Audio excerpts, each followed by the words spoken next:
ओम वृक्षाय नमः। मैं ओम बोलता हूँ, ये ओम का शब्द अलग होता है। अभी मैं बताता हूँ। ओम शब्द होता है ना, ये जैसे पेड़ पौधे, इनमें जाके जो ज्ञान कर रहे थे, जो समाधि लगा कर बैठ रहे थे, उसमें यही सोच रहे कि वृक्ष के नीचे बैठ के, वृक्ष के हरियाली पेड़ों के नीचे बैठकर ये आंखों बंद कर ध्यान धरते थे, वास्तविक इसमें क्या लाभ है और किस तरह है। तो ये ज्ञान और ज्ञान दोनों मिलकर उनको कैसे प्राप्त होती थी, तो ये बताते थे। और ये संतों की बात कर, संतों की, ये नात जात भेदभाव कुछ नहीं है, ये हर एक बात में आता। जैसे वहां जाएंगे पश्चिम देशों में तो सेंट जेवियर्स बोलेंगे ऐसे, तो यहाँ संत बोलेंगे, तो अलग अलग भाषा में अलग बोलते हैं। लेकिन संत का अर्थ हुआ अच्छे सत्य पे आधारित बोलने वाला एक मनुष्य, संतों की तरह। उनका जीवन भी सादा अच्छी तरह जीना, दूसरे को जीने दे और खुद भी जियो और जीने देने का इनका सूत्र होता है। उनको हर मनुष्य एक होता है, उनको कुछ बात का जाति नाती भेदभाव कुछ नहीं होता।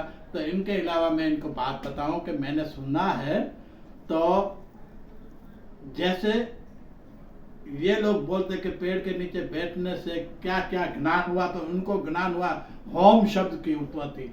होम शब्द की उत्पत्ति नाभि से होती है।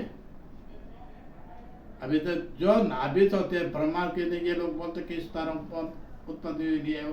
ये मैं बाद में धर्मों की ये विशेष बातों में आ जाऊंगा, इससे मैं अभी छोड़ देता हूँ। खाली शॉर्ट में बोलता हूँ कि कोई शक्ति नहीं उससे शब्द का प्राप्त हुआ, तो ये हुआ ओम से।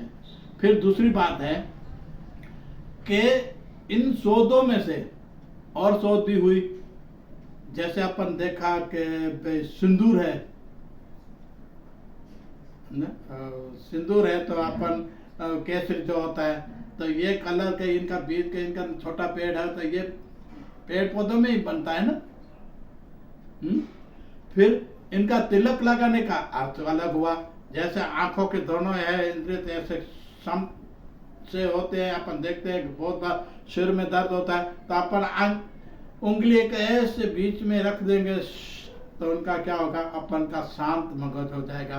तो तिलक लगाने का कारण कि ये शांत हो गया मगज, थोड़ा बहुत इनको लगा कि अभी तिलक है तो शांत हो गया। इनका कोई धर्म के ऊपर इनको फायदा ये है। फिर जो चोटी रखते, शेखा, शेखा जाने के चोटी, ये शेखा होती है, इनको चोटी बोलते हैं। शेखा का अर्थ क्या हुआ कि ये रखने का कारण यह था कि अपना शरीर है ना, वो अलग अलग इंद्रियों से बना हुआ है। जैसे बोलते हैं कि 16 ये नाभ, ये सब लंबी बात है, मुझे ये लंबी बात बोलने से सिवाय मैं ये बताऊंगा कि पूरे शरीर का संचालन होता है, नाड़ी से लेकर इंद्रिय से लेकर जो शरीर के अंदर है पूरे का पूरा।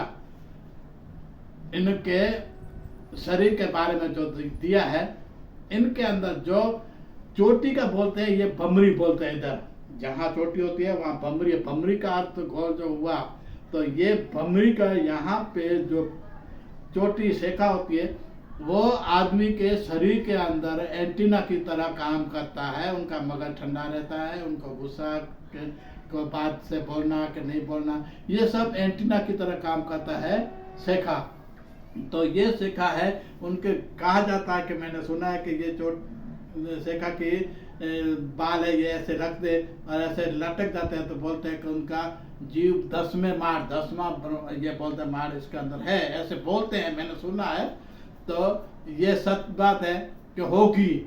मेरे को फायदा है कि नहीं है कि मैं अपने से प्रयोग किया तो मेरे को मालूम पड़ेगा, नहीं तो नहीं पड़ेगा ना मालूम कि सही है कि गलत है। इसलिए तो ये इसका काम हुआ। फिर बैठना, ऐसे पैर रखना, ऐसे हाथ रखना, ये सब क्या है, एक जैसे अपन बोलता है एक्सरसाइज करने का, क्या अपन योगा किया, तो ये सब एक शरीर के अच्छा करने के लिए ये योगा भी है, ध्यान भी है। और ये वृक्ष के नीचे बैठकर अपन को ये ध्यान भी मिलता है, ऑक्सीजन के हिसाब से अपन का मन शांत रहता है। इसके अंदर लोही का परिभ्रमण और गठन नहीं होता है। ये जो जो फल फूल जो आता है, मैं इसमें बताया, ये फल फूल और खाना, ये भी शरीर के लिए इतना ही लाभदायक, इतना ही फर्क है। कि ये खाने के बाद अपने शरीर के अंदर अलग अलग पौष्टिक आहार मिलता है, लोहे का भी होता है। इनके अलावा अभी मैं आपसे अलग बात करूंगा, और इनके अलावा पेड़ पौधे सब आगे फूल आगे, अभी मैं इनके अलावा अलग बात बताऊंगा। अभी मैं इस बात को विराम लेता हूँ।